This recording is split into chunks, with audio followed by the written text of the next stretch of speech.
Bien, había puesto aquí unos tópicos para empezar. Siempre es bueno empezar por cosas sabidas, proceder de lo sabido a lo ignorado.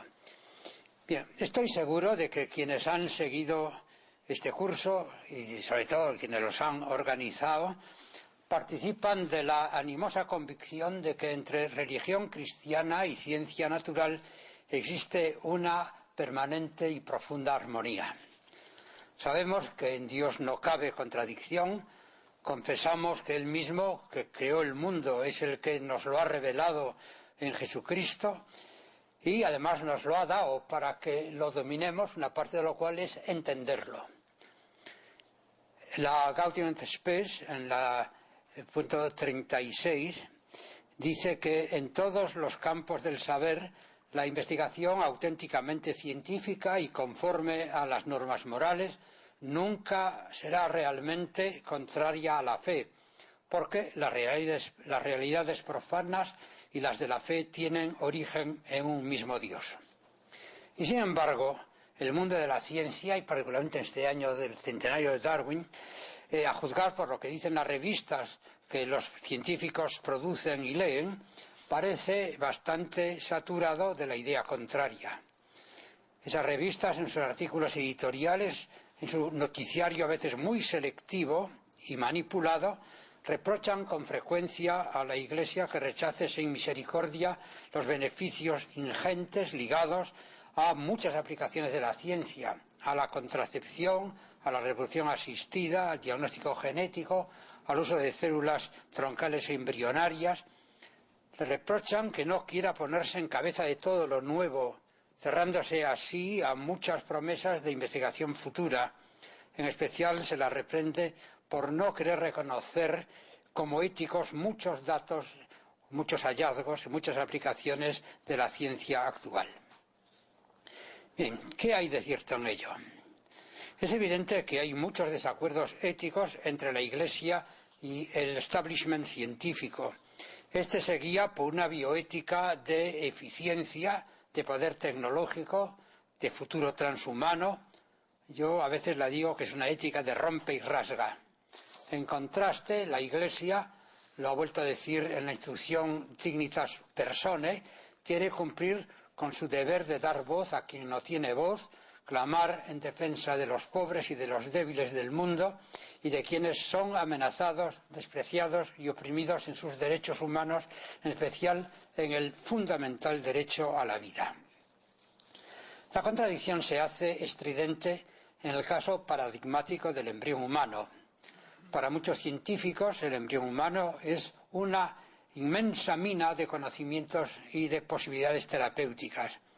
Para la Iglesia es el ser más amenazado, el más fácil de usar y de oprimir, y en los documentos bioéticos suscritos por los poderosos, en las comisiones parlamentarias, los comités nacionales de bioética, las asociaciones internacionales, lo mismo que en las revistas científicas, en los tratados de reproducción asistida, en los manuales para estudiantes, se ofrece una versión unánime, monolítica del embrión humano como una entidad biológica tan incierta y precaria que no solo no se la puede reconocer como titular de derechos y de privilegios propios de la persona humana, sino que es simplemente una estructura prehumana.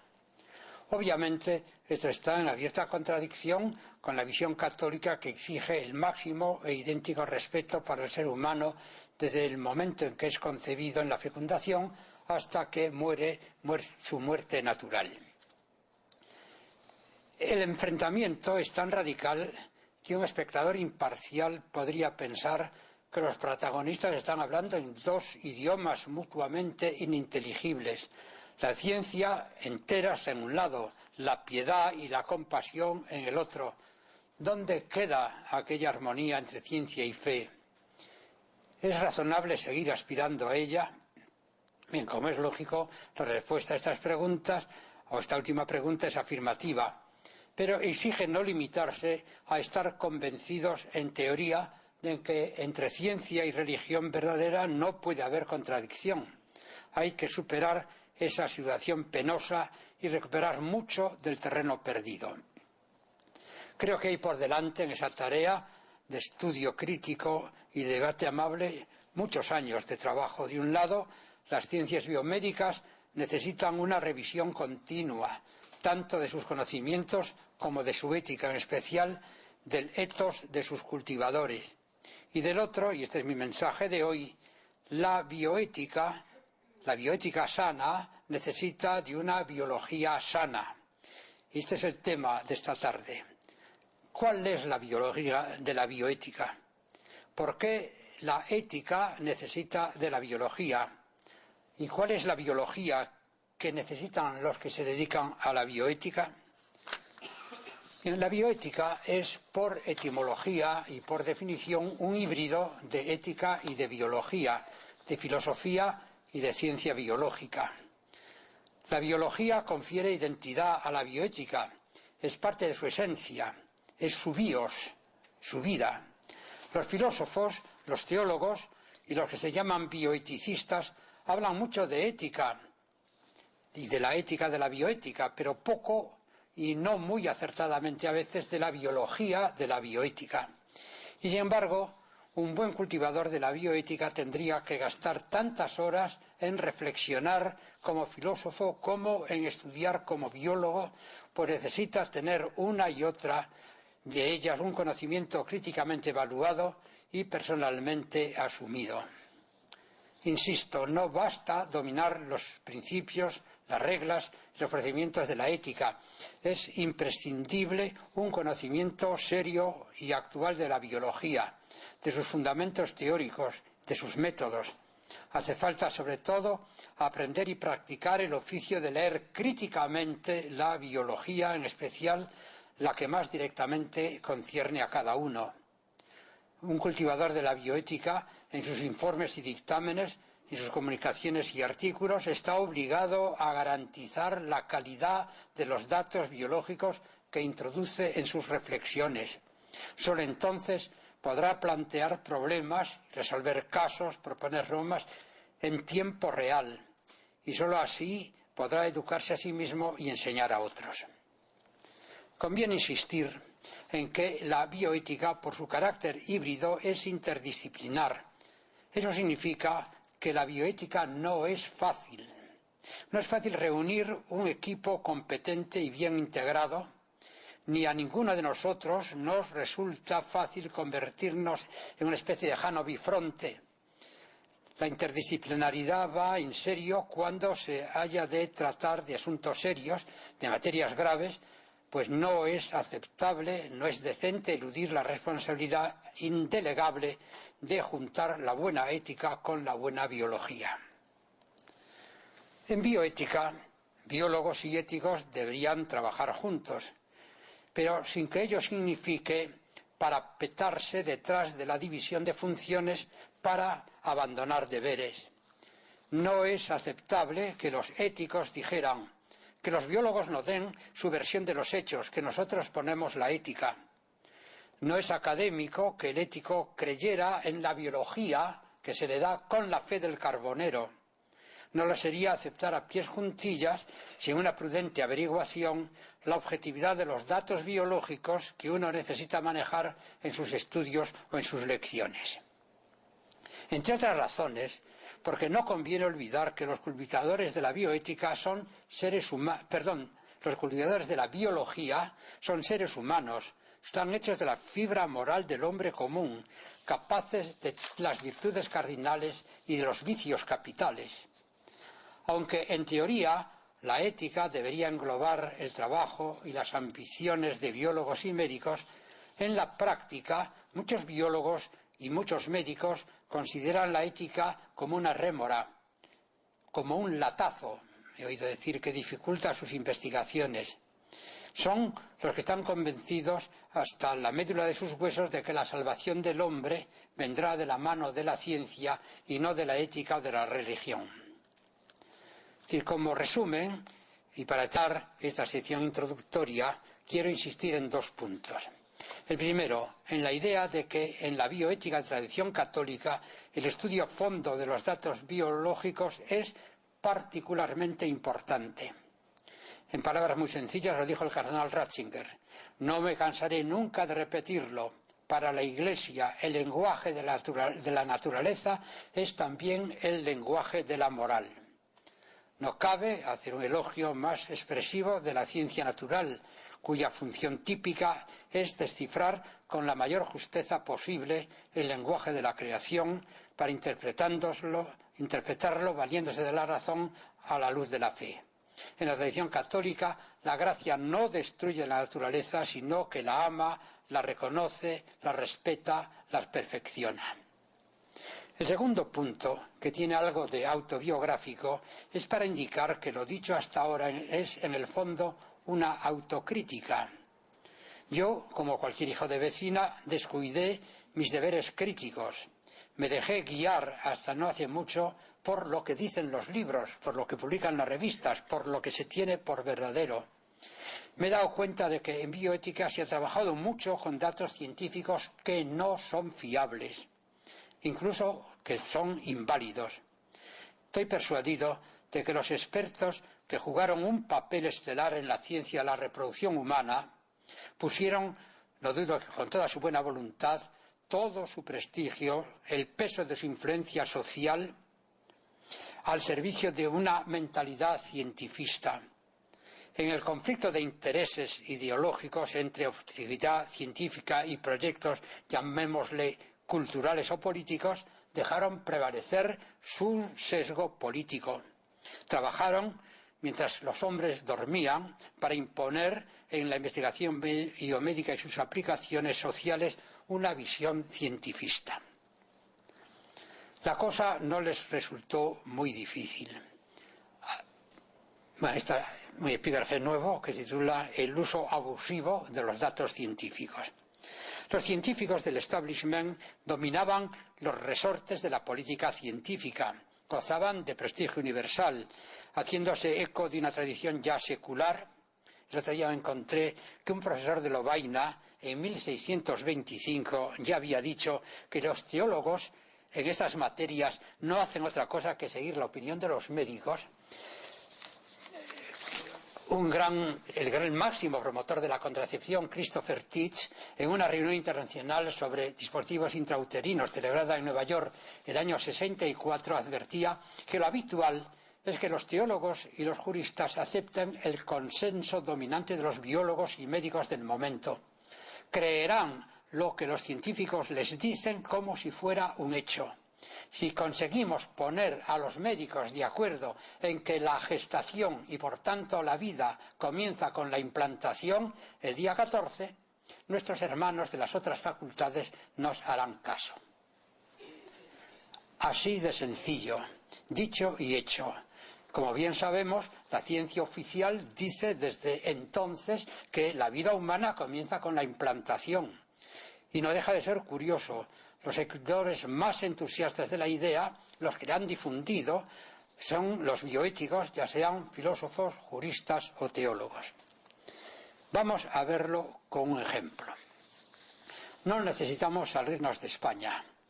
Cuando aquí se legisló por primera vez sobre reproducción asistida, nuestros diputados, lo afirma el largo preámbulo de la Ley 35 de 1968, se habían comprometido a ajustar argumentalmente su labor a la verdad biológica de nuestro tiempo.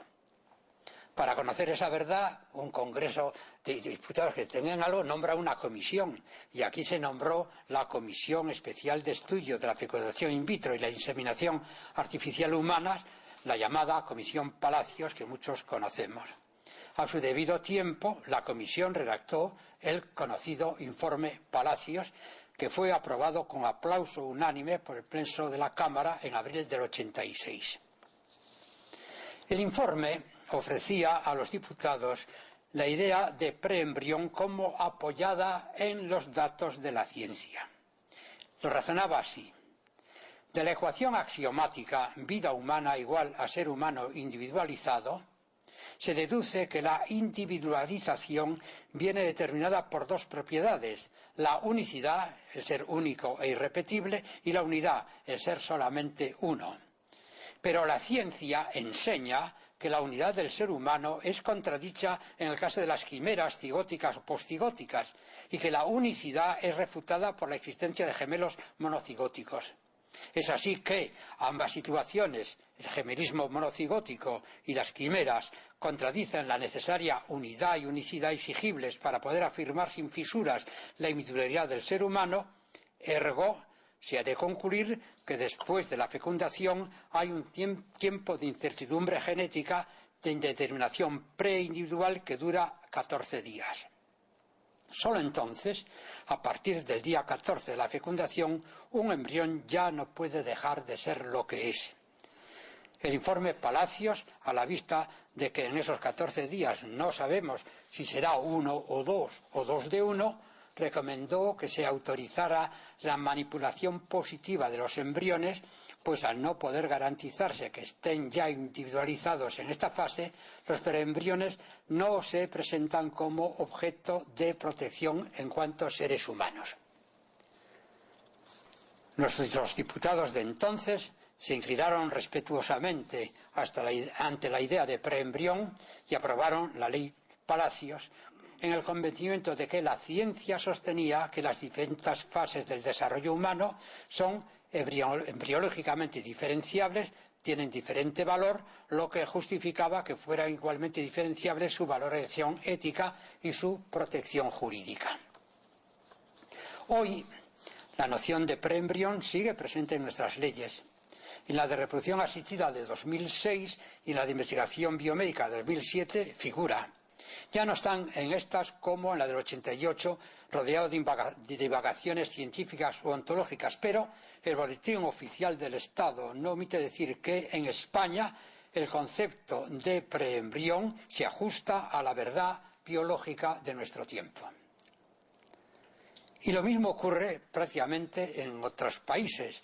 Con extraña unanimidad, los legisladores de muchas naciones han hecho suyas las conclusiones de los expertos, que el embrión humano, en los primeros 14 días de su existencia, no posee los atributos biológicos, no disfruta de la dignidad ética, ni goza del estatuto jurídico de los seres humanos propiamente tales. Aunque merece una cierta indeterminada medida de respeto, que no se sabe cuál es, no puede reclamar el respeto que se asigna al individuo humano. Bien, entonces es el momento de preguntarse qué datos y razones dieron los biólogos de la Comisión Palacios, de cualquier comisión del mundo, de la Warner, de la Waller, de la que queramos, a sus hermanos de las otras facultades para apoyar la noción de preembrión.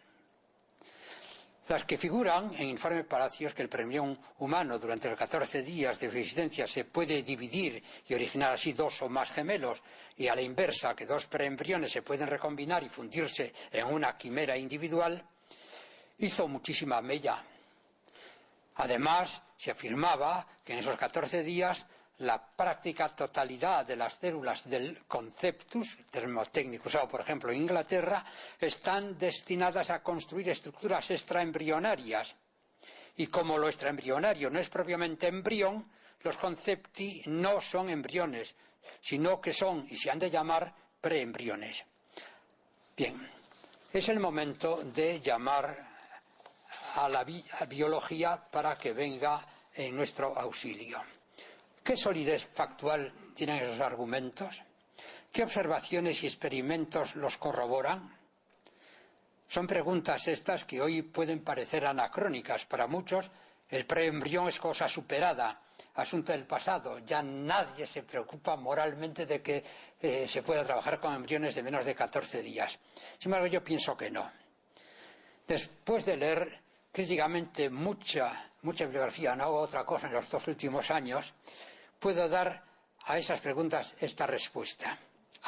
Que efectivamente esas 3 afirmaciones sobre gemelos monocigóticos, sobre quimeras tetragraméticas, sobre composición celular del embrión de menos de 14 días, son aceptadas universal, pacíficamente en el mundo de la biomedicina.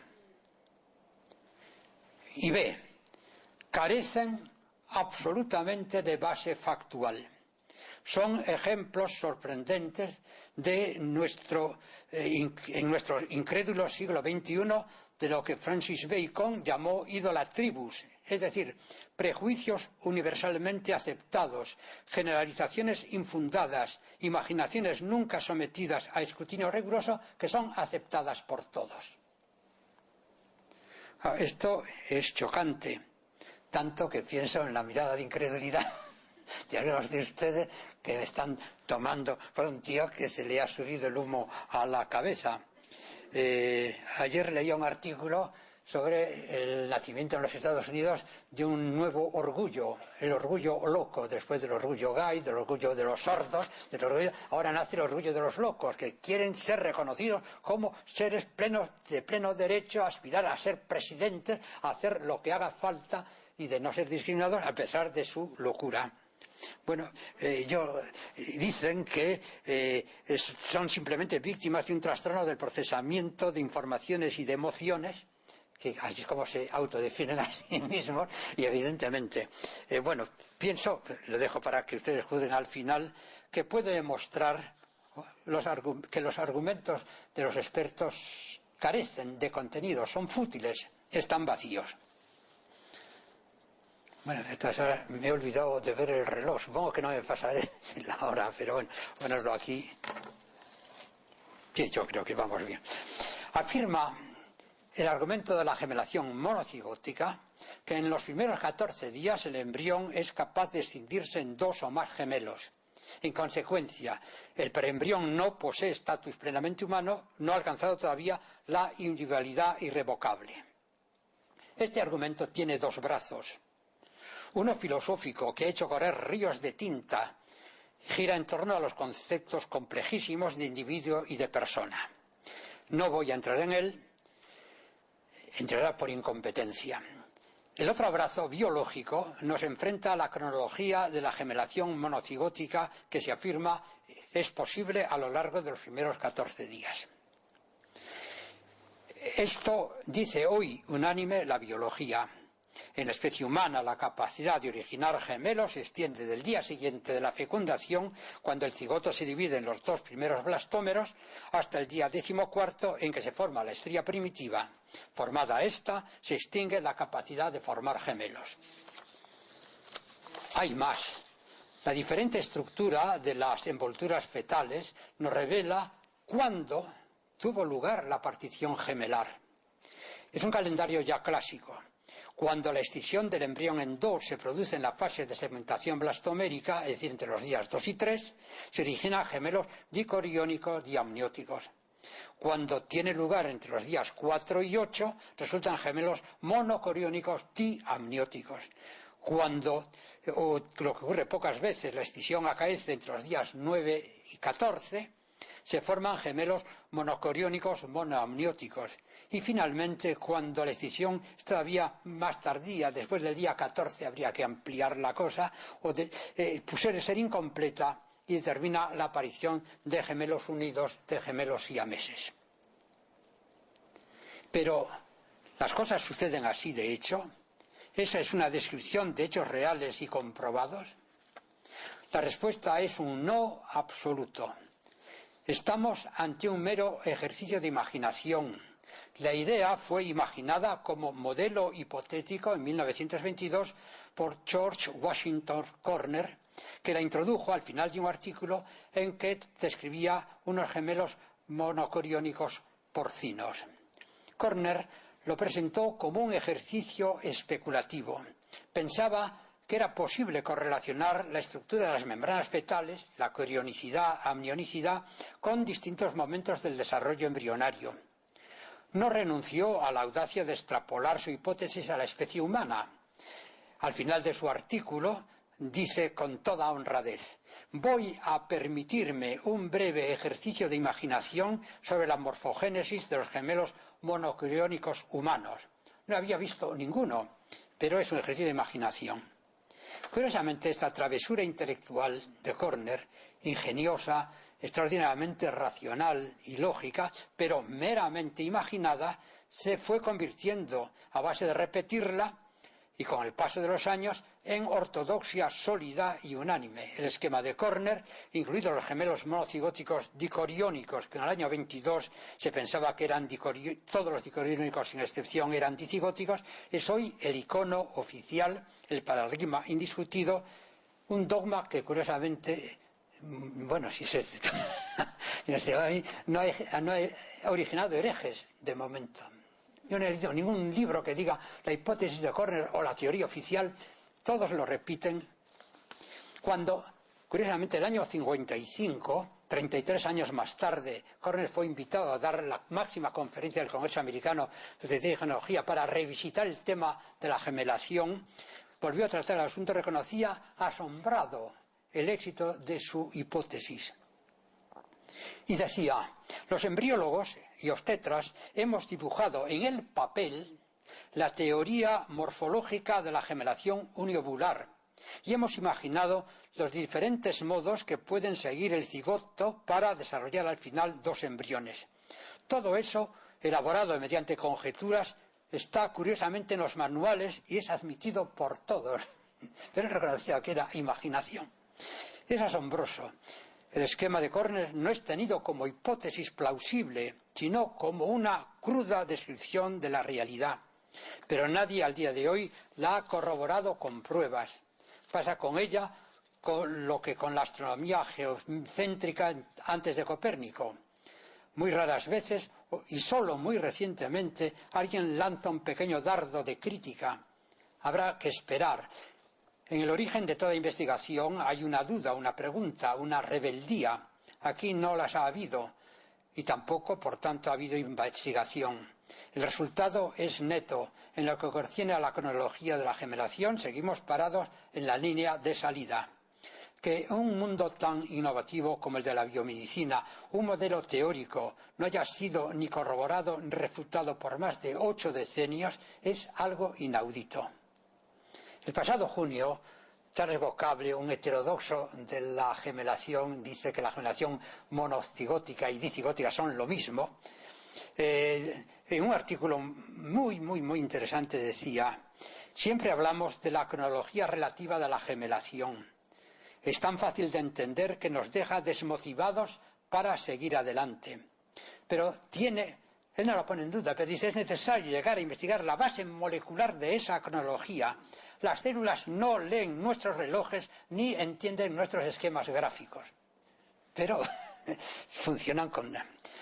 La cosa tiene, sin embargo, su explicación. Nadie ha observado, nadie podrá probablemente observar nunca directamente, visiblemente, cómo un embrión se convierte en dos en el cuerpo de la madre. Pero se puede preguntar, ¿y con la fecundación in vitro no se han visto millones de embriones? Sí, se han examinado hasta la saciedad cigotos, mórulas, blastocistos in vitro, pero de momento nadie ha aportado datos y datos fiables sobre la posible cronología de la gemelación. Y eso que por mecanismos todavía no aclarados, la propia fecundación in vitro provoca una multiplicación por 3 del número de gemelos monocigóticos que se producen en la reproducción natural. Hay montones de artículos publicados sobre este fenómeno y sobre sus posibles causas. Se han amontonado hipótesis sobre posibles alteraciones in vitro de la pelúcida, del retraso de la implantación, de apoptosis central, de escisión espontánea de la masa celular interna, de disminución de la adhesividad intercelular por caída del calcio, disrupción de la comunicación intercelular, alteraciones de la sincronía que ocurren in vitro. Nada se ha comprobado. No se ha adelantado un paso para esclarecer el momento en que la escisión del embrión se produce. Seguimos sin tener una descripción real del modo y del tiempo de la gemelación humana. La gente está tranquila y despreocupada. Un botón de muestra. Apareció en Fertility and Sterility, una revista muy importante, en septiembre de 2005, un póster titulado Desafío a un dogma tradicional. 2 casos de división monocigótica tardía que aparecen como gemelación dicoriónica. Claro, yo al ver... me puse al ordenador, le mandé inmediatamente a los autores un correo electrónico para encontrarme con la respuesta decepcionante de que ellos ya no estaban interesados en el asunto y que no iban a publicar sus trabajos. Bueno, otro botón de muestra. El pasado diciembre, unos autores japoneses, Mio y Maeda, publicaron, está accesible para los que paguen la suscripción, en el American Journal of Obstetrics and Gynecology, unos vídeos a cámara lenta impresionantes sobre los cambios observados en embriones humanos cultivados in vitro a lo largo de varios días. Cada foto o cada frame, ¿no? Está hecha cada 2 minutos y evidentemente es una cosa espectacular. En uno de esos vídeos aparecen 2 blastocistos con 2 masas celulares internas que se han gemelado. Cada uno lo había hecho y aparecen al final convertidos cada uno de ellos en 2. El vídeo no aclara ni cómo ni cuándo se produjo la gemelación. Los autores japoneses destacan mucho el hallazgo de que los blastocitos que se gemelaron experimentaron varios ciclos de colapso y de reexpansión, pero dicen que no saben qué relación puede tener eso con el fenómeno de la gemelación. Tengo la esperanza de que el venerable modelo de Corner termine por ser desautorizado. Hay que diseñar modelos alternativos que tengan en cuenta la complejidad espacial del embrión. En cristalografía hay una ley que establece que por encima de un determinado nivel de complejidad no es posible ya la gemelación de cristales. Y es lógico sospechar que la escisión gemelar se produzca en la primera división del cigoto. Convertir el lado derecho en izquierdo, el izquierdo en derecho de dos seres que ya están muy avanzados en el trazado de sus planos y de sus ejes embrionarios es algo que nadie ha intentado. Nadie ha dicho qué fuerzas pueden separarlos. Sabemos que el embrión ya desde el principio tiene polos y planos y es asimétrico, que los primeros blastómeros no son equivalentes. Esa imagen nueva contrasta con la del embrión amorfo homogéneo que puede partirse por cualquier sitio y salen siempre blastómeros totipotenciales capaces de reconstruir un embrión donde sea necesario. Sabemos que en el embrión las decisiones moleculares se toman mucho antes de que manifiesten los efectos morfológicos. En síntesis, el modelo dominante de la cronología de la gemelación, sobre la cual se basa el principal argumento en favor del preembrión, es una mera hipótesis nunca demostrada. Sobre esa base biológica tan débil, no parece justificado éticamente construir el modelo dominante y expropiar de dignidad a los seres humanos de menos de 14 días. Es, en realidad, un abuso inadmisible. Bueno, dedico unas páginas al estudio de las quimeras. Es un tema un poco complejo, de las quimeras tetragamétricas. Si alguien está interesado, puede leerlo. Pero para aligerar, y yo no sé si dar tiempo a alguna pregunta, si se pasa por escrito, voy a tratar del tercer asunto, que me parece que es modélico sobre cómo el prestigio científico es capaz de destruir no solamente la fibra moral, sino la resistencia o el buen juicio crítico de la gente. El destino extraembrionario de las células del preembrión. Este argumento ejerció una influencia intensísima, podríamos decir que decisiva, en especial entre los políticos, para afianzar la idea de preembrión. Me he pasado muchas horas colgado de la red leyendo el Hansard, el diario de las Cortes del Parlamento británico, de la Cámara de los Lores y la de los Comunes.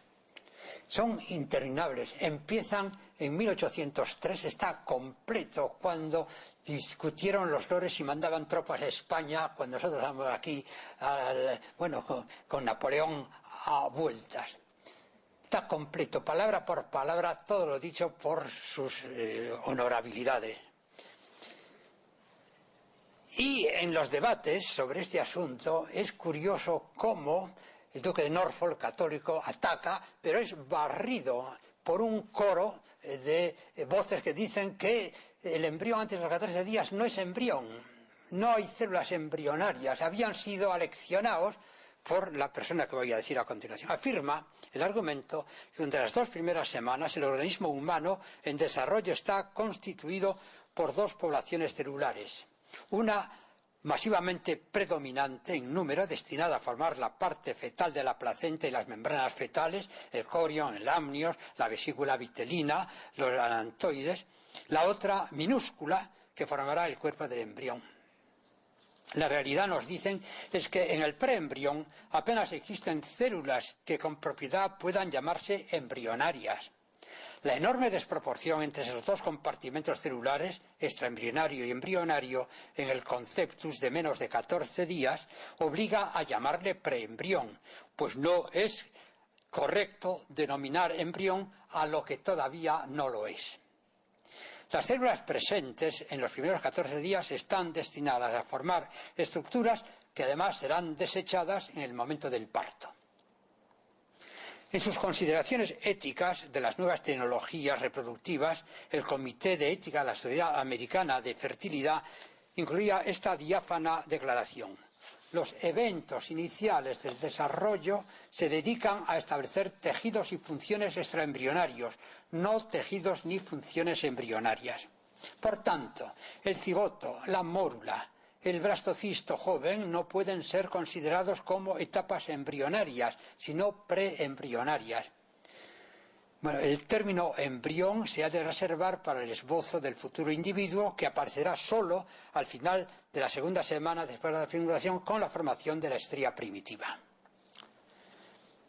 El argumento persuasivo que acabo de leer consta de 2 elementos que entran por los ojos. Uno, la disparidad de las cifras de las 2 poblaciones celulares. El otro, la disparidad de valor, llamémosle antropológico, entre el cuerpo y las secundinas que se desechan. En el fondo, los proponentes del argumento nos quieren decir que usar cigotos, mórulas o blastocitos en investigación equivale en la práctica a destruir material extraembrionario desechable. Yo no sé qué impacto podrá hacer en esto la sangre de cordón umbilical y el valor que puedan tener para su alternativa a las células troncales embrionarias. De hecho, hablar de números y poblaciones celulares resultó muy convincente.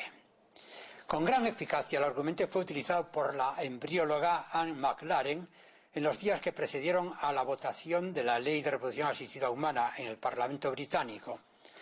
Maclaren hizo uso de su prestigio para convencer a los parlamentarios. Les dijo, en una conferencia sonadísima convocada 3 días antes de la votación: al cabo de 14 días tenemos una masa relativamente grande de tejido derivada del huevo fecundado. Casi todo ese tejido, 99% o 99,9% es extraembrionario. El embrión mismo se forma a partir de un pequeño número de células todavía no comprometidas cuando aparece la estría primitiva y se forma el eje del embrión. Viene la pregunta inevitable: si somos biólogos haciendo bioética. El argumento tiene en realidad base real, base científicamente demostrada. Lo dicho por Maclaren es una exposición científica que ella usa en nombre de la ciencia o un devaneo retórico. De entrada, sorprende en un científico serio como Maclaren que pueda mover sus números un orden de magnitud, que le dé lo mismo decir una cosa puede ser 100 o 1000. Se trata de una laxitud. Claro, es que el salto de 99% a 99,9% nos lleva de centenar al millar. Aumenta un nivel de magnitud, un grado de magnitud, la precisión y exactitud de las determinaciones. A Maclaren podía permitirse esas libertades.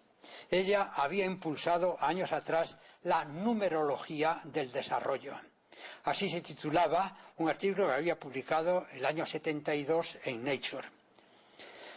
Hizo trabajar a sus discípulos en Cambridge en recuentos de células de embrión y en el año 76, en un simposio sobre embriogénesis, presentó los resultados obtenidos en el embrión de ratón desde la fecundación al nacimiento. Contar células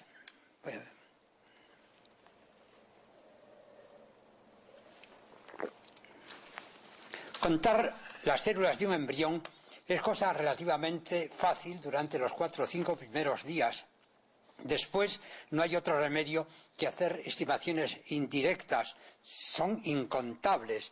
Se pueden estudiar cortes histológicos seriados, pueden disecarse los componentes del embrión y hacer estimaciones acerca de la densidad celular de cada uno, convertir los datos de peso y volumen en cifras de celularidad, pueden estudiarse los índices mitóticos. Todo se vuelve sumamente complejo, difícil y inseguro del día 5 o 6 hasta el 14. Las cifras ofrecidas por Maclaren indican que las células de destino embrionario representan los días 4 y 7,5, que es el último que consiguió hacer numéricamente, el 25% o el 13% de la población celular. Nunca bajan de ese nivel. A partir del día 7,5 no hay datos fiables numéricos. Los datos paralelos publicados sobre embriones humanos nos dicen que en el blastocisto humano hay 60, 160 y más de 200 células los días 5, 6 y 7 del desarrollo, y que de ellas aproximadamente el 40% corresponden a la masa celular interna. No tenemos datos de lo que pasa después. Obtener datos posteriores, ya que el embrión humano no se cultiva in vitro a partir del día 7º, obligaría a extraer del útero embriones humanos que ya han iniciado la implantación, cosa que repugna éticamente y que es muy difícil técnicamente. Se sabe que el trofoblasto prolifera muy agresivamente al invadir el endometrio, pero la propia masa celular interna incrementa también muy rápidamente el número de sus células para constituir las dos láminas celulares, el epiblasto y el hipoblasto, y contribuir células al epitelio amniótico, al endodermo sacovitelino, que son estructuras extraembrionarias. Sea de ello lo que fuere, estamos en el 40% a mucha distancia del 1% o del 1 por 1000 de Maclaren. Me referí antes a un segundo aspecto del argumento de los recuentos celulares, el que habla del distanciamiento antropológico entre el cuerpo del embrión de un lado y la placenta y las membranas fetales de otro. Parece establecer una especie de antagonismo entre un componente noble y distinguido y otro de menor dignidad y desechable. Pero eso es una interpretación deformada, lejana de la realidad. Ambos componentes se necesitan recíprocamente. La masa celular interna ayuda a mantener la capacidad de proliferación del trofectodermo. Y el trofectodermo, el contacto directo, el envío de mensajes bioquímicos, es absolutamente necesario para soportar el desarrollo continuado de la masa celular interna. Si no hubiera trofectodermo, la masa celular interna se viene abajo. Es lo que hacen los investigadores cuando separan mediante disección bioquímica, enzimática, la envoltura trofectodérmica de la masa celular interna para obtener de la masa celular interna células madre embrionarias. Esas células producen células madre, no producen embrión. Si además no existe una frontera divisoria física entre envolturas y embrión, las células germinales primordiales, las que van a dar origen a las líneas celulares reproductivas, los ovocitos y los espermatozoides, se inician como células germinales primordiales en la pared del saco vitelino, fuera del cuerpo del embrión, y emigran un largo camino para ir a colonizar las gonadas. Sin ellas no habría reproducción de la especie y nacen como estructuras extraembrionarias. Las células de la sangre, los leucocitos, las células del sistema inmune, se originan en posición extraembrionaria y pasan al embrión. Los vasos del embrión se inician en la alantoides, que es la que canaliza lo que va a ser el cordón umbilical y establece conexión entre la vascularización que ellas inician en la placenta y la vascularización del embrión, a donde exportan todo el endotelio. La embriología más reciente está rehabilitando el papel básico de las estructuras extraembrionarias, devolviéndoles el rango y función de órganos propios del embrión que crece en el útero y que tiene que atender mientras se desarrolla a crear las estructuras que lo anclan a la madre y de donde derivan su propia sustancia. En conclusión, los datos numéricos, ese 99% ese 99,9% ofrecidos por McLaren, han de ser tomados como metáforas numéricas, como cifras retóricas usadas en campañas políticas, pero no son expresión de una realidad cuantitativa biológica. Bien, termino ya. Lo hago con una conclusión y con un deseo. La conclusión es esta. Sin una biología fuerte y crítica, no puede haber una bioética sólida. No digo que los biólogos se dediquen a engañarnos o a establecer datos, pero cuando se trata de mover la opinión pública, exageran, mienten o dan por buenas cosas que no han sido nunca comprobadas. La colaboración entre científicos de la biomedicina y bioéticos es esencial. Por no haber cuidado de ella lo suficiente, hemos sufrido muchos engaños y hemos perdido mucho terreno en la plaza pública. Y el deseo es este. Hay que trabajar duro para desmontar, para deconstruir pieza a pieza la teoría del preembrión. Es un error ético, sobre todo, y más ofensivo, es un engaño científico. Sabemos que en buena parte el trabajo de la ciencia consiste en rectificar errores. A hacerlo se dedica la mayor parte de la investigación. Bien, termino. Como estamos en la Facultad de Teología, voy a despedirme con una cita bíblica. Es que ya se va mucho.